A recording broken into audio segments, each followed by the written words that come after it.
생명과 함께 이 땅에 존재하는 모든 물질의 주인이 이 하나님이심을 인정하는 표시가 무엇이며 또 그분께 어떤 방법으로 우리는 감사와 찬양과 영광을 돌릴 것인지 이 물질의 문제에 대하여 좀 말씀을 나누고자 합니다. 우리 사람들은 이 물질에 대하여 올바른 개념을 가질 필요가 있습니다. 또 물질을 올바르게 다루는 방법을 가지고 알고 살아가야 할 것입니다. 아주 세부적인 것까지 다 구체적으로 말씀드릴 수는 없지만 오늘 이 물질 문제를 좀 다루려고 합니다. 어떤 분들이 이제 교회 처음 나갔더니 돈 얘기를 그렇게 하더라. 그래서 그다음부터 난 교회 안 나간다. 그런 분들이 계십니다. 혹시 오늘 처음 나오신 분들 계시면 마음을 잘 좀 열어 놓으시고 좋은 것만 취하시길 바랍니다. 혹시 마음에 좀 이렇게 거북한 감이 들으신 것들은 이해를 하시고 적절하게 필요한 말씀을 잘 담아가시기를 바랍니다. 이 교회가 돈만 강조하는 교회가 아닙니다.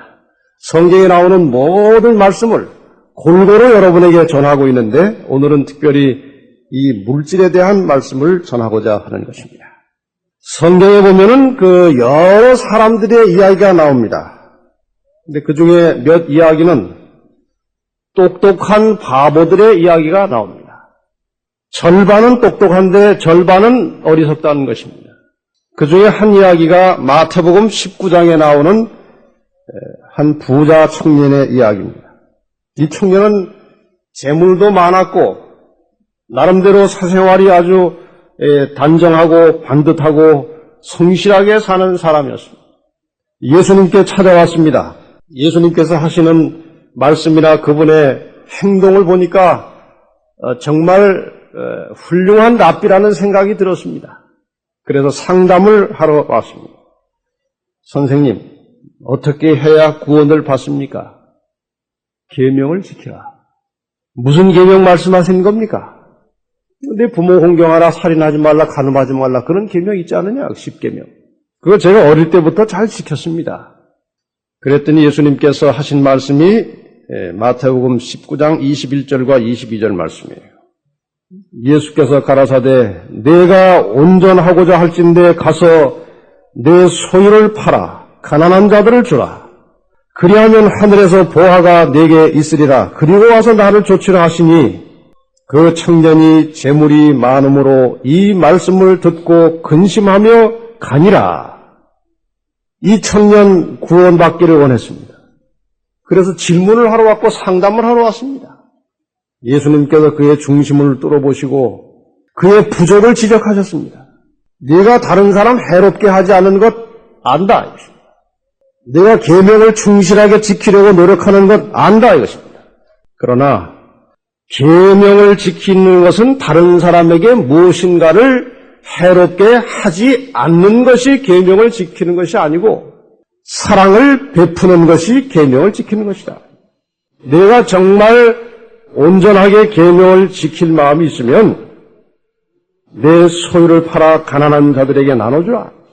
근데 이 청년이 근심하고 갔다고 했는데 재산을 처분하러 간 것이 아니고 그 말씀을 순종하기는 곤란하고 안 하자니 구원은 못 받을 것 같고 그러나 당장 현시의 재산을 보호하기 위해서 한쪽 마음에 근심을 가지고 집으로 돌아간 것입니다.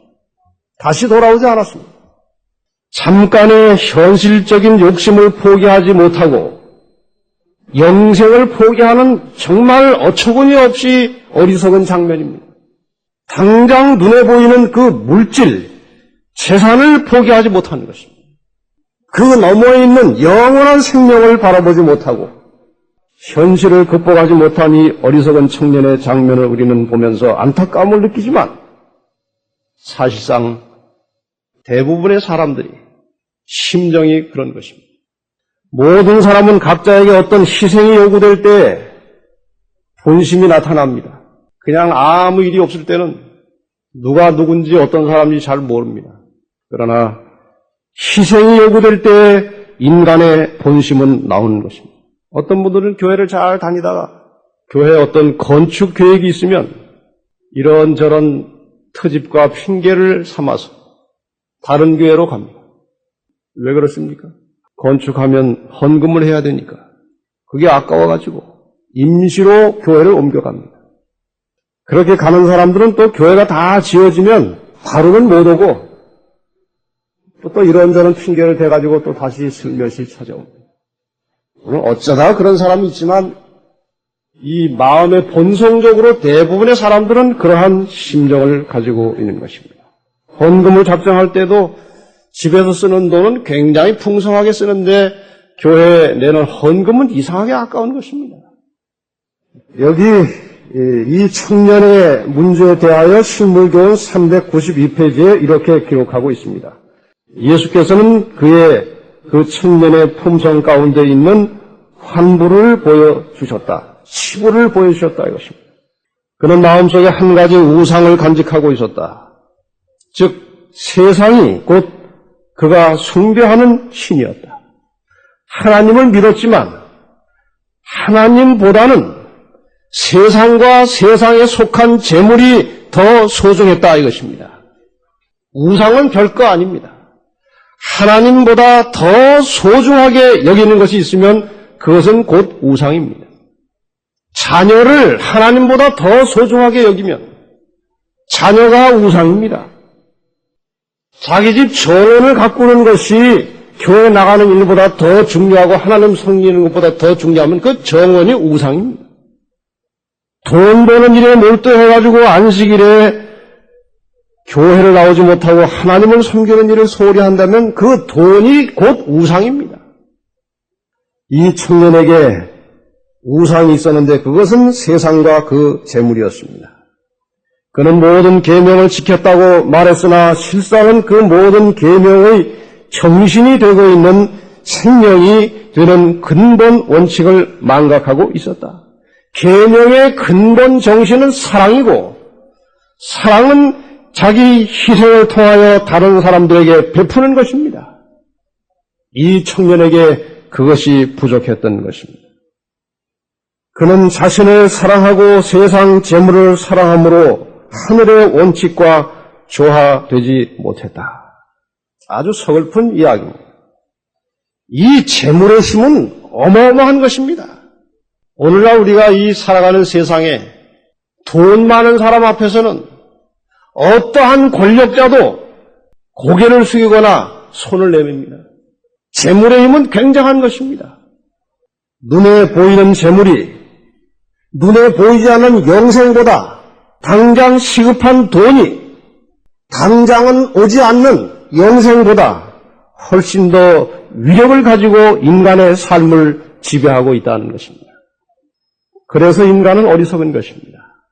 현실 뒤에 있는 또 하나의 다른 현실을 보지 못하는 것입니다.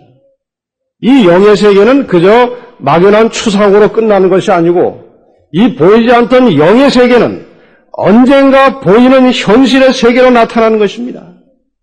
그것을 미처 머리로는 인식하고 있지만 실생활 속에서는 여전히 보이는 현실에 급해서 보이지 않는 것을 등한히 하는 사람들이 얼마나 많은지 모릅니다.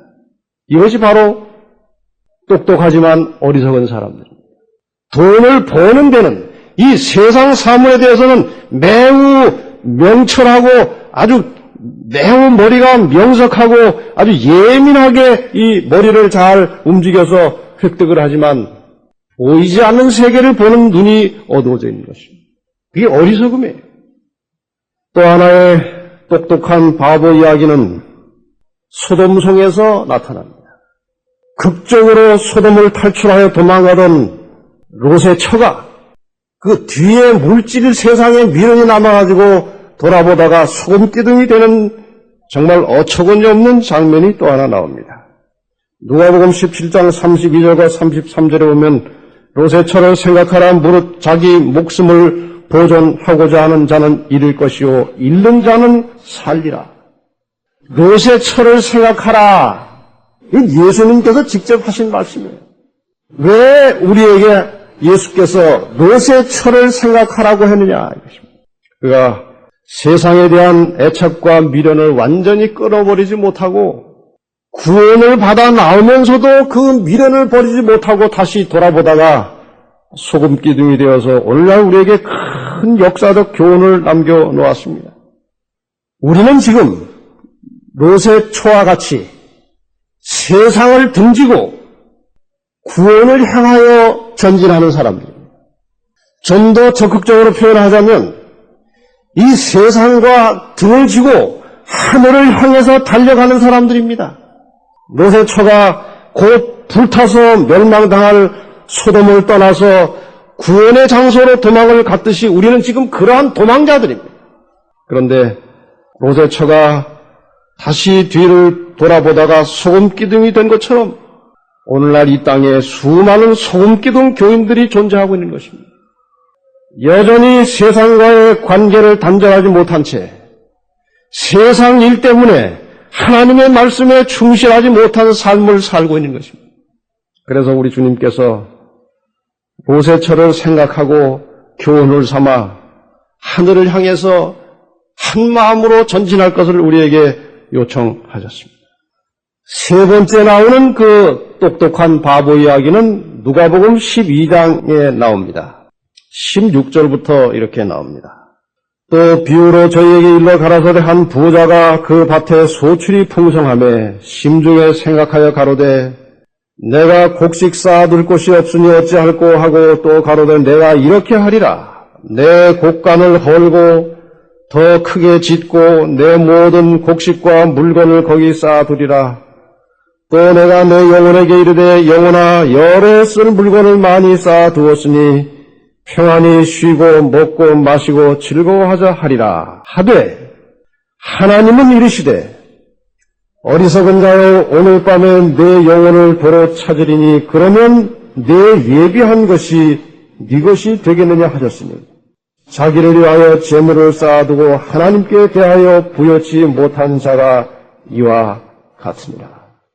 오늘날 역시 많은 사람들이 재산을 많이 쌓아두고 그 쌓은 재산을 가지고 자신과 자신의 가족들이 평생 동안 호의호식하며 살고자 하는 꿈을 가지고 있습니다. 그러나 불행하게 어떤 사람은 돈을 버는 일에 너무 많은 것을 다 써버리고 모든 에너지를 거기에 다 쏟아버리고 막상 이제 남부럽지 않게 살 만큼 많은 재산을 가지게 되는 순간 중병에 걸려서 돈은 써보지도 못하고 땅속으로 들어갑니다. 이게 어리석음이에요. 이게 미련한 것입니다. 만약 이 부자가 영혼아 여러 해 쓴 물건을 많이 쌓아두었으니 이제 어려운 이웃을 도와주고 주님 사업에 헌신하자 했으면 하나님께서 어리석은 자여 그렇게 하지 않았을 것입니다. 너는 참 지혜로운 자구나. 내가 힘써 모은 것을 가난하게 자들에게 나누고 복음을 전하는 일에 사용했으니 내가 영생을 취하리라고 했을 것입니다. 이 사람은 그 모든 것을 자기를 위해서 쓰고자 하다가 하나님으로부터 어리석은 자라고 하는 판결을 받았습니다. 내 생명이 네 것이냐? 내가 내 주인이 아니냐? 내가 아무리 많은 것을 쌓아뒀다 할지라도 주인이 내 생명을 찾아가면 네가 애써 벌어모은 것이 네 것이 되겠느냐? 지혜롭게 생각하라. 우리는 이와 같은 이야기들을 보면서 마음속에 종종 깨달음이 옵니다. 그러나 좀처럼 그 물질에 대한 욕망과 욕심의 덫을 벗어나지 못한 채 계속 거기 매워서 중독돼서 살아가고 있습니다. 우리는 이 한 가지를 명심해야 됩니다. 재물은 목적이 아니라 결과라야 하는 것입니다. 이 말이 조금 비약됐습니다만은 다시 말하면 우리는 돈을 버는 것 자체를 목적으로 살 것이 아니고 하나님이 주신 생명과 하나님이 주신 재능과 하나님이 주신 능력을 가지고 성실하게 살 때에 하나님께서 그 성실한 삶의 결과로 재물을 주셔야지 그것이 온전하고 건전한 재물입니다. 돈 자체를 벌기 위해서 일삼아 돈벌이에 온 정력을 소비하는 것은 그것은 재물에 대해서 뭔가 생각이 잘못된 것입니다. 디모데전서 6장 7절로 10절에 이렇게 말씀하십니다.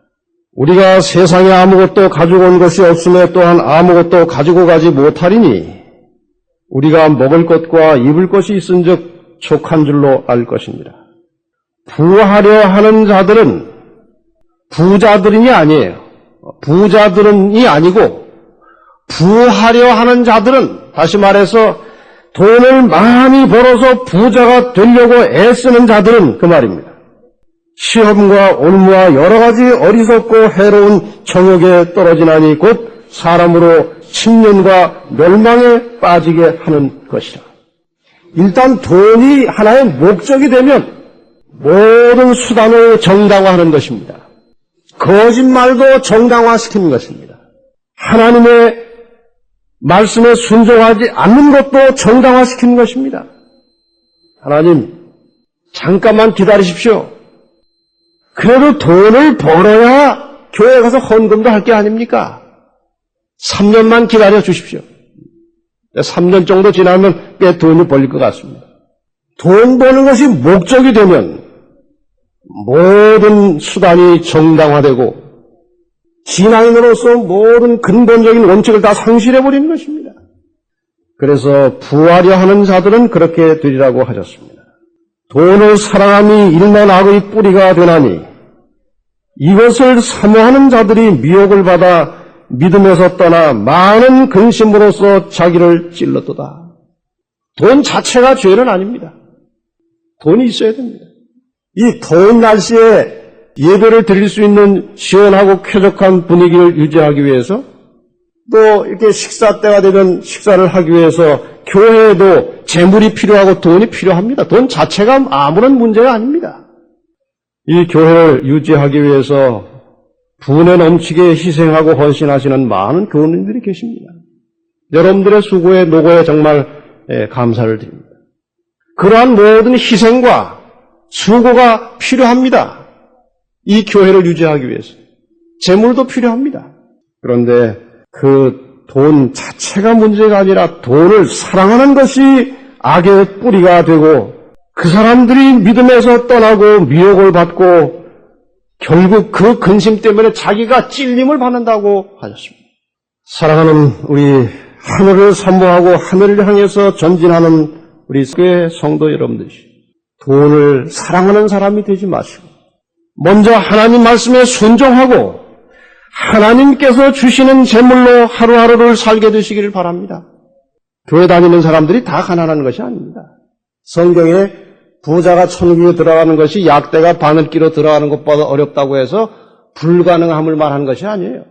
그 바늘구멍이라고 하는 것은 그 예루살렘 성벽 대문 사이사이에 침공문이라고 아주 조그마한 문이 하나 있었어요. 하나씩 여기저기 있었습니다. 그 침공문은 그 아주 문이 좁기 때문에 별명을 바늘구멍 문이라고 붙여놓은 것이지 낙타 한 대가 간신히 빠져나갈 정도의 문이었습니다. 불가능을 말하는 것이 아니에요. 그 뒤에 말씀하시기를 사람으로서는 할 수 없지만 하나님으로서는 모든 것이 가능하다고 말씀하셨어요. 진실한 교인들 중에도 돈 많은 사람들이 많이 있어요. 홍콩에 이 중국인 우리 재림교인 중에 사업을 크게 하던 분이 한 분 계셨습니다. 우리나라에도 그 많이 들어와 있고 또 그전에도 많이 있었던 그 악어표식 상당히 고급 옷인데 그 회사의 사장이 홍콩에 있는 우리 재림교인입니다. 지금은 이제 얼마 전에 처분을 해서 이제 다른 사업을 하시지만 그분은 부모에게 물려받은 재산이 하나도 없던 분이에요. 옷 장사를 했습니다. 이 보자기에다가 옷을 싸가지고 보따리에 이렇게 들고 다니면서 이 집 저 집 다니면서 옷을 파는 옷가게, 옷 장사했습니다. 아주 성실하고 정직하게 살았습니다. 안식일을 철저하게 성별하고 11조를 정직하게 드리고 모든 교회 의미에 충실하고 아주 모본이 되는 신앙인이었습니다. 이 사업이 점점 번창해 갔습니다. 홍콩에 큰 상점을 갖게 됐습니다. 한 번은 12월 31일이 안식일이고 12월 31일이 안식일이고 1월 1일이 일요일이었던 것 같아요. 그런데 이 사람이 매 금요일 저녁마다 안식일, 토요일 저녁까지 항상 문을 철저하게 닫았어요. 근데 12월 30일이면 이 중국 사람들의 그 신정 대목도 굉장한 것입니다. 우리나라보다 훨씬 더 대단합니다. 12월 30일이면 그야말로 이제 신정을 앞둔 피크 중의 피크예요. 여러 사람들로부터 문의가 왔습니다. 12월 31일이 굉장한 대목인데 이날에도 문 닫습니까? 닫습니다. 아니 그래도 이날만은 열어야지요. 많은 사람들이 당신 가게 가서 옷을 사고 싶어 하는데 닫습니다. 너무 문의가 많이 와가지고 신문에 광고를 냈습니다. 이번 12월 31일 문 닫습니다. 금요일 저녁부터 토요일까지 문 닫습니다. 정 우리 가게에서 옷을 사기 원하시면 12월 31일 토요일 저녁 몇 시 이후에 해 넘어간 후에 오시면 잠깐 문을 열겠습니다. 문을 닫았습니다. 오후에 일찍 가서 문 열지 않았습니다. 저녁까지 안 열었습니다. 저녁에 이제 안식일 일몰 예배를 드리고 갔더니 그 가게 도로 주변에 사람이 바다처럼 몰려있더래요.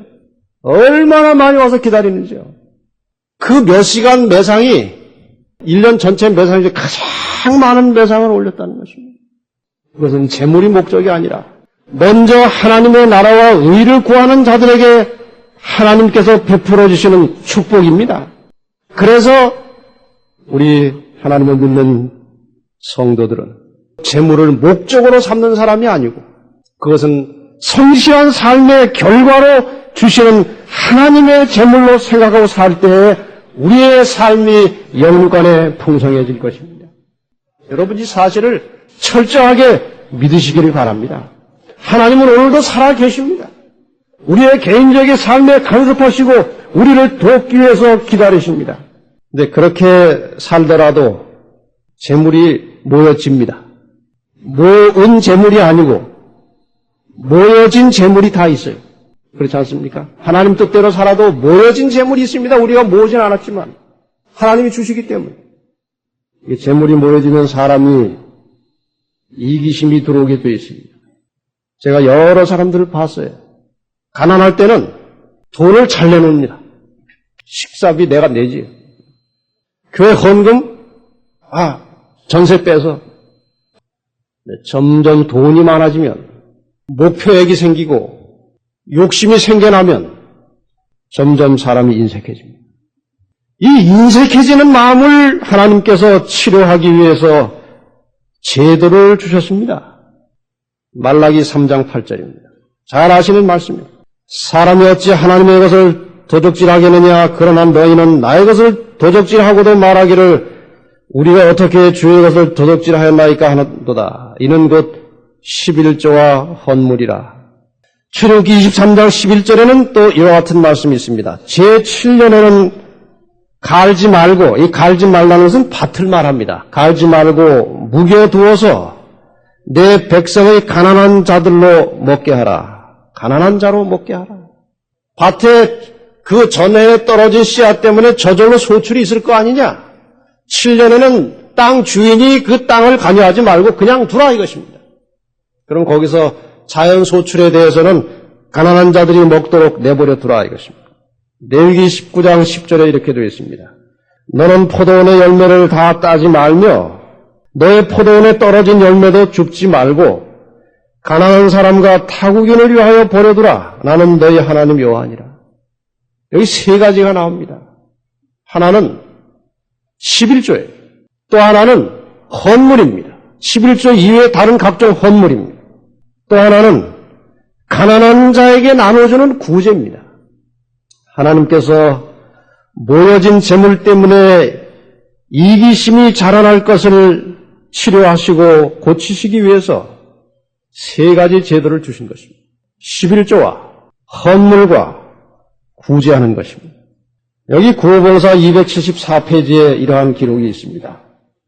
과수원과 토지의 수확이든 가축이든 손이나 머리의 일부로부터 오는 수입이든 간에 모든 수입의 10분의 1을 하나님께 바치고 또한 제2의 10분의 1을 빈민 구제와 그 밖에 자선적인 용도에 쓰도록 하므로 사람들은 만물이 하나님의 소유라는 진리와 사람은 하나님의 축복을 다른 이에게 중개하여 주는 기회를 각각 가지고 있다는 사실을 언제나 마음에 새롭게 느끼도록 하였다. 그것은 편협한 이기심을 죽이고 넓고 고결한 성품을 기르기 위한 한 가지 훈련이었다. 여기는 지금 두 개의 11조를 말하고 있어요. 한 11조는 하나님이 만물의 주인이심을 인정하라는 것입니다. 또 한 11조는 이웃에게 구제하여 모든 인간은 주어진 물질을 가난한 자들에게 중개하여 주는 책임이 있음을 인식하고 이기적으로 살지 말고 이타심을 가지고 살라고 교훈하시는 것입니다. 그리고 또 한 가지는 여기에는 나와 있지 않지만 각종 헌물입니다. 그래서 이스라엘 백성의 제도를 보면 11조로 10%, 구제금으로 10%, 각종 헌물로 10%에서 30%는 자동으로 잘려져 나가게 장치가 되어 있었어요. 이것은 이기심을 기르지 말라는 것입니다. 나누어 줄 줄 알라는 것입니다. 제가 이 구제 문제에 대해서는 나중에 별도로 다루겠습니다. 그래서 말라기 3장 10절에 이와 같이 말씀하십니다. 만군의 여호와가 이르노라 너희의 온전한 11조를 창고에 들여 나의 집에 양식 있게 하고 그것으로 나를 시험하여 내가 하늘 문을 열고 너희에게 복을 쌓을 것이 없도록 붙지 아니하나 보라. 제가 2주 전에 드린 말씀 중에 이 말씀이 들어있었습니다. 어떤 일을 가지고도 하나님을 시험하면 안 됩니다. 그러나 11조에 관한 한 사람들이 워낙 물질을 좋아하기 때문에 하나님께서는 시험을 하라고 그랬어요. 너희들 시험해보라. 나를 시험해보라 이거예요. 너희가 정직하고 온전한 11조를 드릴 때 내가 너희를 축복하나 하지 않나 시험을 해보라 이거예요. 내가 복을 내리겠다. 여기 청지기에게 보낸 권면 76페이지에 이와 같이 호소하고 있습니다. 나는 11조 제도에 대하여 말한다. 그러나 그것은 내 마음에 얼마나 보잘것없어 보이는지, 얼마나 작은 평가인가. 측량할 수 없고 계산할 수 없는 사랑과 희생에 대해서 수학적인 법칙과 시간과 돈과 사랑으로 측량하려는 것은 얼마나 쓸데없는 노력인가. 그리스도를 위하여 11조라니 그렇게 많은 값을 치르신 데 대하여 얼마나 빈약한 분량이며 부끄러운 보답인가. 주님은 우리에게 생명을 내어주셨습니다. 우리를 살게 하시기 위하여 생명을 포기하셨습니다. 그런데 주인이 10분의 1을 돌려서 나를 내 주인으로 인정해달라고 하는 말에 우리는 얼마나 인색한지 모릅니다. 맨소레담이라고 하는 그 약을 발명한 사람이 있습니다. 맨소레담이 한때 굉장히 그 유명한 약 아닙니까? 하이드라고 하는 사람이 예수를 신실하게 믿는 교인이었습니다. 그가 처음에 약을 팔기 시작할 때는 이익 중에 10분의 1을 하나님께 바쳤습니다. 그 다음에 장사가 잘 돼서 사업이 좀 더 번창해졌을 때에 10분의 2를 바쳤습니다. 사업이 더 번창하게 되었을 때 10분의 3을 바쳤습니다. 나중에는 10분의 9를 바쳤습니다. 10분의 1만 가지고도 먹고 살만하다 이것입니다. 자기 몫인 10분의 1도 생활에 꼭 필요한 돈 외에는 공장에서 일하는 직공들의 복지와 후생을 위해서 썼다고 그랬습니다. 이 얼마나 아름다운 장면입니까? 우리가 실제로 이렇게 못하더라도 정신은 이런 정신을 가지고 살아야 된다는 것입니다. 주께서 우리를 위해서 모든 것을 내주셨는데 마태복음 6장 20절 21절에 이와 같이 말씀합니다. 오직 너희를 위하여 보물을 하늘에 쌓아두라. 저기는 좀이나 동록이 해하지 못하며 도적이 구멍을 뚫지도 못하고 도적질도 못하느니라. 내 보물 있는 곳에 그곳에는 내 마음도 있느니라. 우리가 하나님께 많이 바칠수록 우리의 관심은 더 하나님 사업에 쏠리게 될 것입니다. 물질을 만질 때마다 주인이신 하나님을 생각할 때 우리의 신앙은 자라날 것이고 하나님께서는 우리에게 적절한 필요를 채워주실 것입니다. 속초에 한 장로님이 계셨습니다. 성실하신 분이었습니다. 씨앗 가게를 하시면서 비닐을 몇 동 하고 계셨습니다. 이분은 씨앗 가게 하는 동안에 돈을 만질 때마다 하나님의 주인인 것을 생각했습니다. 그래서 11조를 한꺼번에 드리지 않고 5만 원어치 팔아서 10,000원의 이득금이 생기면 1,000원을 그 자리에 떼어서 상자에 집어넣습니다. 만질 때마다 하나님이 주인이신 것을 기억했습니다. 그래서 한 주일이 되면 통을 가지고 교회 갔다 11조를 드렸습니다. 교회 재무집사가 장로님 그 돈 좀 세 가지고 갖다 주십시오. 내 돈도 아닌데 내가 왜 세요? 아주 성실하게 그렇게 사셨어요. 한때 그 지역에 많은 눈이 와가지고 거의 1m에 가까운 눈이 왔어요. 그 무게에 그 지역의 모든 비닐하우스가 다 무너졌습니다. 그런데 장로님의 비닐하우스는 한 동도 무너지지 않았어요. 여러분 그것이 우연이라고 생각하십니까? 하나님께서 시험해보라고 그러셨습니다. 시험해보라. 내가 복을 주는지 안 주는지 시험해보라고 그러셨어요. 이 장로님은 물론 시험 삼아 한 것은 아닙니다만은 정직한 마음으로 하나님께 순종했을 때 하나님께서 그 재산을 다 지켜주셨어요. 11조를 안 드리면 뭐 좀 더 수학적으로 하면 10%씩 더 수입이 될지 모르지만 하나님께서 그냥 바람 한번 부르시면 그냥 다 날아가 버리는 것입니다. 하나님 앞에 정직하시길 바랍니다. 다 날아가도 하늘에 쌓은 것은 남아있는 것입니다. 너희 보물을 하늘에 쌓아두라고 그랬어요. 하늘에 쌓아두라. 어떤 분은 11조를 밀린 것에 양심의 가책을 받고 11조 드릴 때마다 조금씩 더 내는 분들도 계세요. 어떤 사람들은 밀린 것을 한꺼번에 다 내는 사람도 있어요. 물론 뭐 그렇게 해도 괜찮겠지만 중요한 것은 항상 정직하고 자원하는 심령으로 기쁜 마음으로 창조주 하나님께 물질의 주인께 감사하는 마음으로 하나님께 예물을 돌리시기를 바랍니다. 끝으로 한 이야기를 읽고 마치겠습니다.